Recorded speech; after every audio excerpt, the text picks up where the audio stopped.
Friends, welcome back to my simple learning channel. Today we discuss the point that is transformer. Transformer क्या होता है?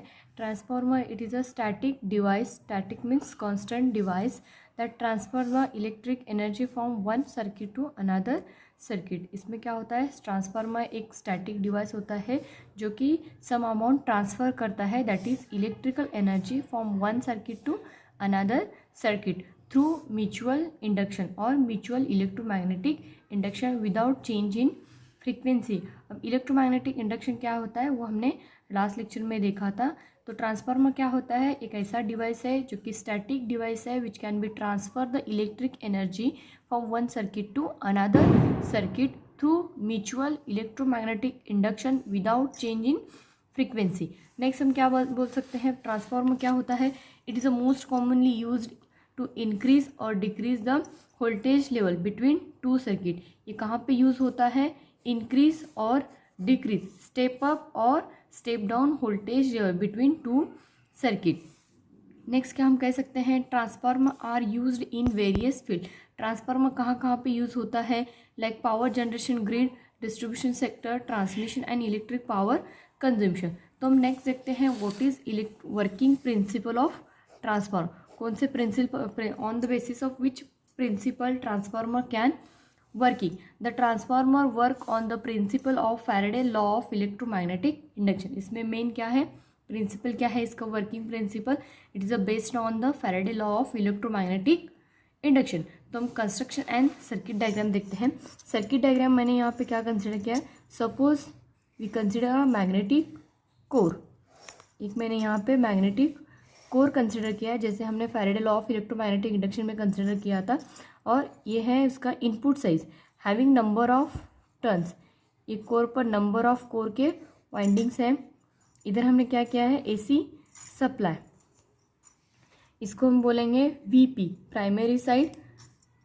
इसका current होगा IP primary current. इसमें जो वोल्टेज जनरेट होगा वो होगा इंड्यूस्ड ईएमएफ या फिर प्राइमरी. और जो नंबर ऑफ टर्न्स एनपी, ये होगा अपना प्राइमरी साइड. नेक्स्ट क्या होगा? हमने देखा था Faraday law of electromagnetic induction.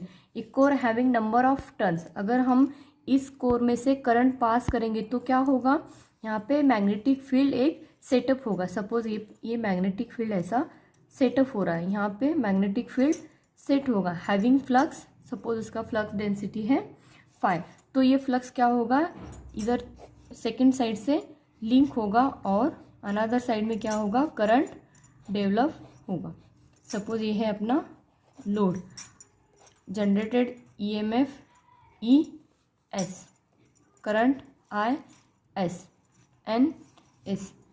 ये है सेकेंडरी साइड ऑफ ट्रांसफार्मर.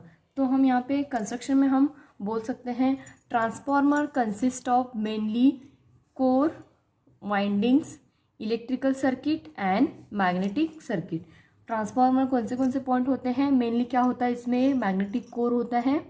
यहाँ पे क्या होता है? वाइंडिंग होती है, electric circuit and magnetic circuit. Where VP क्या होगा? Primary AC voltage, IP primary current, EP induced primary voltage, NP number of turns. Flux क्या है? 5 मीन्स क्या है? Mutual flux. इसमें दोनों में कॉमन हमने म्यूचुअल फ्लक्स और सेल्फ इंड्यूस्ड फ्लक्स देखा है. सिमिलरली एनएस, आईएस, ईएस ये क्या है? Secondary quantity. अब हम इसका वर्किंग देखेंगे. वर्किंग कैसा होता है? It consist of 2 winding. यहाँ पे दिख रहा है the transformer consist of 2 winding, primary winding and secondary winding, laminated on a magnetic core as shown in figure. ये क्या है? मैग्नेटिक कोर है. वन साइड में जो इनपुट साइड में वाइंडिंग है वो होती है प्राइमरी वाइंडिंग, और जो आउटपुट साइड या फिर लोड के साइड में जो वाइंडिंग होती है वो होती है secondary winding. The winding connected to input side is called as primary winding. जो वाइंडिंग इनपुट साइड में कनेक्ट है वो होती है primary winding, and the one winding connected to the load side is called secondary winding. अब यहाँ पे working कैसा होता है? When alternating voltage VP, when alternating voltage is applied to the primary side, when alternating voltage applied to the primary side, a flux set up in the core, यहाँ पे हमने current pass किया तो यहाँ पे क्या होगा, मैग्नेटिक फील्ड क्रिएट होगा, ये मैग्नेटिक फील्ड फ्लक्स क्रिएट होगा।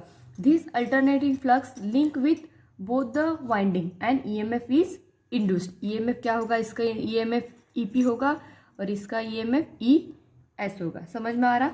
This alternating flux link with the both the winding and produce the EMF EP and ES.